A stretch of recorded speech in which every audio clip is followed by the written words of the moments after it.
이 시간 우리 함께 기도했으면 좋겠습니다. 우리 모두 자복하는 신앙을 갖게 해달라고 우리 자신을 놓고 기도하겠습니다. 기도하시겠습니다. 하나님 아버지, 하나님께서 기뻐하는 영혼은 주님 앞에 통해 자복하는 영혼인 줄 믿습니다. 주님을 정말 찬양하고 예배하며 주님의 말씀 앞에 비추어 보았을 때에 우리에게 정말 허물의 것들이 얼마나 많이 있습니까? 그런 것들을 솔직하게 고백하며 주님이 기뻐하며 주님이 만들어가는 아름다운 작품이 우리 모두가 될 수 있길 원합니다. 주여, 우리 남은 인생에 주의 간섭하심이 있게 하시고 주의 인도하심이 있게 하시고 주의 이끌어가심이 있게 하여 주시옵소서. 하나님 아버지, 오늘 이 시간 말씀을 듣기 전에 주님 앞에 엎드리며 나아갑니다. 특히 우리의 제약된 모습을 주님 앞에 솔직하게 토로합니다. 주님의 당신의 고결한 사랑과 당신의 피 흘린 그 핏값으로 우리의 모든 죄악을 사하여 주시옵소서. 감사드리며 예수님의 이름으로 기도합니다. 아멘. 네, 하나님 말씀 보겠습니다. 네, 하나님 말씀은 느헤미야 9장 1절에서 18절까지의 말씀입니다. 느헤미야 9장 1절에서 18절까지의 말씀인데 우리가 읽는 것은 17절과 18절을 읽고 말씀 전체를 보도록 하겠습니다. 느헤미야 9장 1절부터 18절인데 읽는 것은 17절과 18절을 읽고 말씀 전체를 보겠습니다. 17절 시작.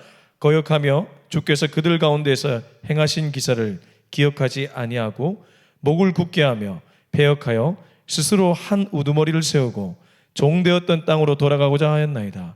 그러나 주께서는 용서하시는 하나님이시라.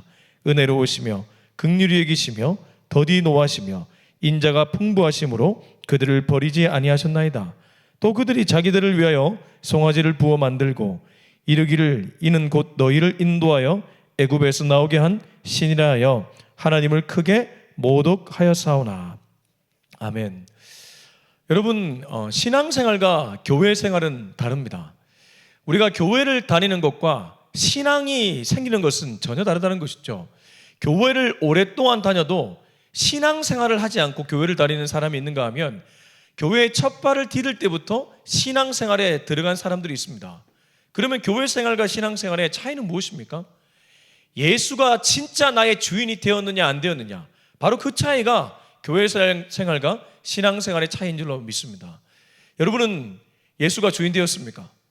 사실 목회자인 저도 문득문득 예수님이 제 인생의 주인이 아니라 제가 제 인생의 주인일 때가 참 많이 있는 것 같습니다. 우리가 그럴 때 정말 경계해야 되는 것이죠. 오늘 말씀은 느헤미야가 성벽 재건을 끝내고 또 다른 성벽을 재건하는 모습을 보이고 있습니다. 이게 무슨 말인가? 여러분, 중요한 것은 물리적인 면이 아니라 오히려 보이지 않는 물리에 영향을 끼치는 내면의 모습일 겁니다. 예루살렘 무너진 성벽이 재건되었다고 이스라엘 백성들의 신앙이 재건된 것은 아니었습니다. 그러니까 지금 이스라엘 백성들은 다시 재건해야 될, 아니 어쩌면 진짜 재건해야 될 성벽 재건을 하고 있는지도 모르겠습니다. 자, 이 시간 말씀 보겠습니다. 우리 1절부터 6절까지 한번 읽어보겠습니다. 시작. 그달 29날에 이스라엘 자손이 다 모여 금식하며 굵은 베옷을 입고 티끌을 무릅쓰며 모든 이방 사람들과 절교하고 서서 자기의 죄와 조상들의 허물을 자복하고 이날의 낮 4분의 1은 그 제자리에 서서 그들의 하나님 여호와의 율법책을 낭독하고 낮 4분의 1은 죄를 자복하며 그들의 하나님 여호와께 경배하는데 레위 사람 예수아와 바니와 감미엘과 스바냐와 분니와 세레바와 바니와 그나니는 단에 올라서서 큰 소리로 그들의 하나님 여호와께 부르짖고 또 레위 사람 예수아와 감미엘과 바니아와 하삼느야와 세레바와 호디아와 스바냐와 브다히아는 이르기를 너희 무리는 마땅히 일어나 영원부터 영원까지 계신 너희 하나님 여호와를 송축할지어다. 주여, 주의 영원한 이름을 송축하올 것은 주의 이름이 존귀하여 모든 송축이나 찬양에서 뛰어남이니이다. 오직 주는 여호와시라. 하늘과 하늘들의 하늘과 이럴 성신과 땅과 땅 위의 만물과 바다와 그 가운데 모든 것을 지으시고 다 보존하시오니 모든 천군이 주께 경배하나이다. 여러분, 느헤미야가 예루살렘 성벽 재건 끝내고 이제 내면의 성벽 재건, 신앙 재건을 하는데 첫 번째가 무엇입니까? 회개입니다. 이게 놀라운 것이죠. 1절 보시면 그달 29날에, 우리 날짜는 제쳐두더라도 그 뒤에 행하는 모습이 중요합니다. 이스라엘 자손이 다 모여 금식하며 굵은 베옷을 입고 티끌을 무릅쓰며, 여러분, 보통 이스라엘 백성들이 회개할 때 금식, 굵은 볕, 티끌 무릅쓰는 거, 요 세 가지가 나옵니다. 그러니까 지금 느헤미야와 이스라엘 백성들은 하나님께 회개의 자리에 나갔다는 것입니다. 근데 회개는 말에 있는 것이 아닙니다. 우리가 주님께 돌아간다, 회개한다, 그 말에 있는 것이 아니고 실천적 결단이 있다는 것입니다. 2절 보실까요? 2절 보시면 느헤미야와 이스라엘 백성들이 실천적 결단을 하는데, 2절 보시면 모든 이방 사람들과 절교했다고 표현하고 있습니다. 여기 이방 사람들 누구겠습니까? 느헤미야가 아무래도 포로로 돌아온 백성들과 함께 성벽을 재건했으니까 이방이라 하면 바벨론 포로 생활, 페르시아 포로 생활, 그 인접한 국가의 이방 사람들을 가리키겠죠.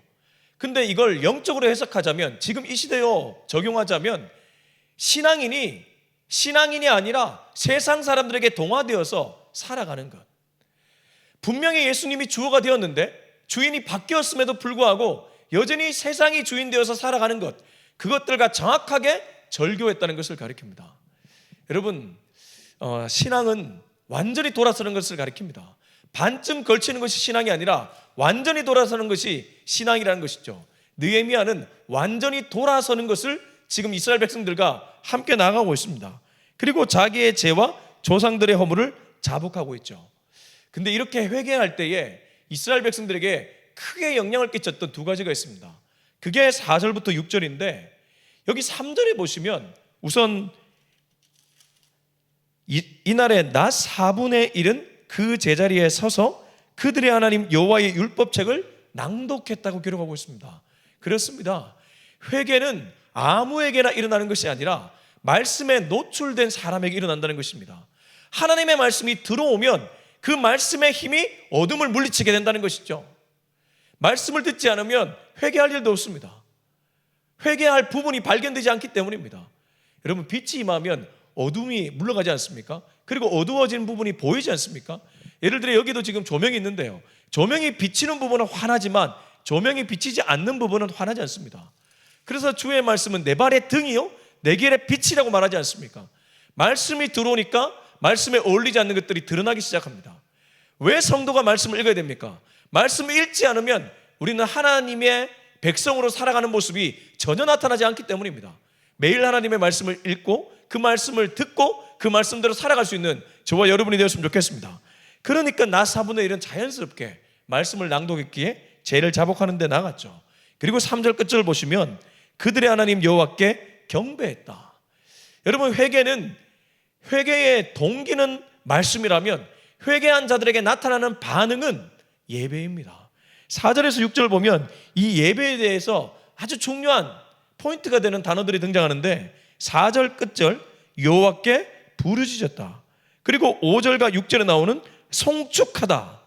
여러분, 예배의 핵심은 기도와 부르짖는다는 것이 기도 아니겠습니까? 기도와 찬양입니다. 그러니까 우리가 꼭 교회에서만 예배 드리는 것 아니라 가정에서도 주님께 기도하고 주님께 찬양하면 우리는 예배자의 삶을 살아가고 있다는 것입니다. 운전하면서도 마음속으로 기도하면 우리는 예배자의 삶을 살아가고 있다는 것입니다. 우리가 직장에서도 마음속으로 주님 찬양하고 기도하면 예배자의 삶을 살아갈 수 있다는 것입니다. 저와 여러분은 정말 예배자의 삶을 어느 곳에서나 살아갈 수 있기를 축복합니다.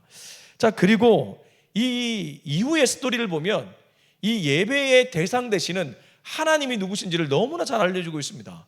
우리 7절부터 17절까지 길지만 쭉 읽어보겠습니다. 시작. 주는 하나님 여호와시라. 옛적에 아브라함을 택하시고 갈대아 우르에서 인도하여 내시고 아브라함이라는 이름을 주시고 그의 마음이 주 앞에서 충성됨을 보시고 그와 더불어 언약을 세우사 가나안 족속과의 족속과 아모리 족속과 브리스 족속과 여부스 족속과 기르가스 족속의 땅을 그의 씨에게 주리라 하시더니 그 말씀대로 이루어 싸움에 주는 의로우심 이로소이다. 주께서 우리 조상들이 애굽에서 고난받는 것을 감찰하시며 홍해에서 그들의 부르짖음을 들으시고 이적과 기사를 베푸사 바로와 그의 모든 신하와 그의 나라 온 백성을 치셨사오니 이는 그들이 우리의 조상들에게 교만하게 행함을 아셨습니다. 주께서 오늘과 같이 명예를 얻으셨나이다. 또 주께서 우리 조상들 앞에서 바다를 갈라지게 하사 그들이 바다 가운데를 육지같이 통과하게 하시고 쫓아오는 자들을 돌을 큰 물에 던짐같이 깊은 물에 던지시고 낮에는 구름 기둥으로 인도하시고 밤에는 불기둥으로 그들의 행할 길을 그들에게 비추셨사오며 또 시내산에 강림하시고 하늘에서부터 그들과 말씀하사 정직한 교례와 진정한 율법과 선한 율례와 계명을 그들에게 주시고 거룩한 안식일을 그들에게 알리시며 주의 종 모세를 통하여 계명과 율례와 율법을 그들에게 명령하시고 그들의 굶주림 때문에 그들에게 양식을 주시며 그들의 목마름 때문에 그들에게 반석에서 물을 내시고 또 주께서 옛적에 손을 들어 맹세하시고 주겠다고 하신 땅을 들어가서 차지하라 말씀하셨사오나 그들과 우리 조상들이 교만하고 목을 굳게 하여 주의 명령을 듣지 아니하고 거역하며 주께서 그들 가운데서 행하신 기사를 기억하지 아니하고 목을 굳게 하며 패역하여 스스로 한 우두머리를 세우고 종되었던 땅으로 돌아가고자 하였나이다. 그러나 주께서는 용서하시는 하나님이시라 은혜로우시며 긍휼히 여기시며 더디 노하시며 인자가 풍부하심으로 그들을 버리지 아니하셨나이다. 여러분, 여기 7절부터 17절까지 약 11절 여기에 나타나는 말씀은 하나님이 누구신지에 대해서 정확하게 알려주고 있는 본문입니다. 우리가 예배를 드릴 때 자칫 놓치는 것이 예배를 드리는 자기에게 주목할 때가 있습니다. 이것도 완전히 잘못되었죠. 우리는 예배자로서 하나님을 봐야 될 줄 믿습니다. 하나님이 누구십니까? 7절부터 17절은 그 하나님이 누구신지를 너무나 잘 알려주고 있는데 우선 7절 보시면 8절 보실게요. 8절 보시면 언약을 세웠다는 표현이 나옵니다.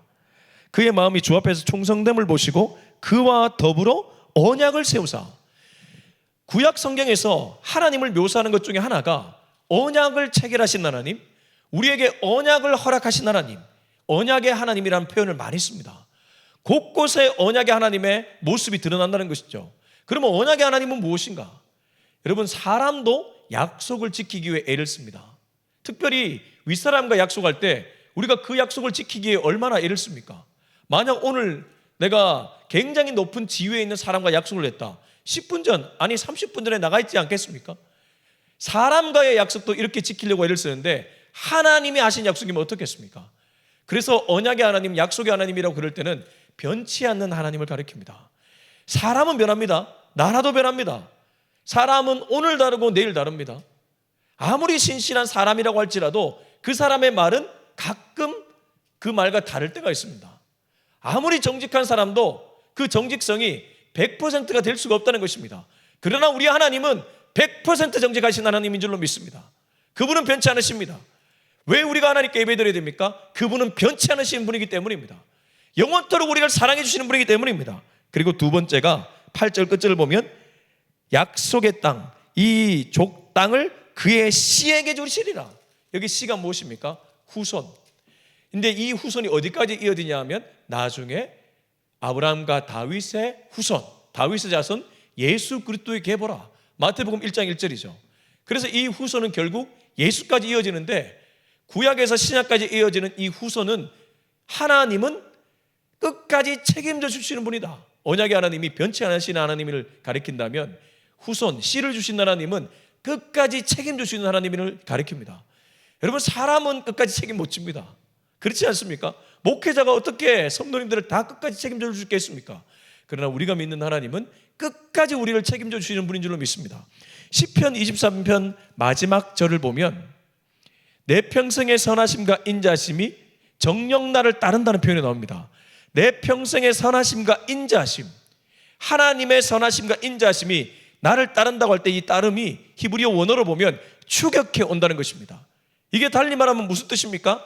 끝까지 추격해 오신 하나님, 끝까지 책임져 주신 하나님, 하나님의 선하심과 하나님의 인자하심이 끝까지 나를 책임져 주는 줄로 믿습니다. 그래서 구원은 반드시 이루어집니다. 하나님이 책임져 주기 때문입니다. 나는 넘어져도 하나님이 책임져 주기 때문입니다. 그리고 그 이후에 보면 His story, 하나님의 역사가 나오는데 이 역사를 아주 잘 보여주는 구절이 하나 있습니다. 17절 끝절 보시면 그러나 주께서는, 그 앞에 보면 사람들은 아무리 하나님이 사랑과 은혜를 베풀어도 하나님을 거역하는데 그러나 하나님은 용서하시는 하나님이시라. 제가 이 용서의 하나님 만나서 완전히 거꾸라졌잖아요. 저는 세상에 대한 분노도 많았거든요. 왜 태어나 보니 내 가정은 이런가? 왜 나는 공부는 잘하는데 집안이 열악한가? 그래서 저렇게 공부를 잘하는 친구들보다 머리가 더 좋은 것 같은데 왜 안 되는가? 여러분, 이렇게 살아가는 사람들 꽤 있거든요. 욕구 불만. 이 욕구 불만이 쌓이고 쌓이면 나중에 어떻게 되냐 하면 사회를 향해, 주변 사람들을 향해 비난의 칼날을 들이대게 되어 있습니다. 근데 어느 날 방송실 한 귀퉁이에서 하나님을 만나는데 그분이 갑자기 저에게 나는 너를 용서했다. 너도 사람들을 용서해라. 야, 이 한마디 제가 완전히 거꾸려졌습니다. 그렇습니다. 여러분, 하나님은 용서의 하나님입니다. 사실 돌이켜보면 저와 여러분은 하나님 앞에 들이밀 수 있는 것이 아무것도 없지 않습니까?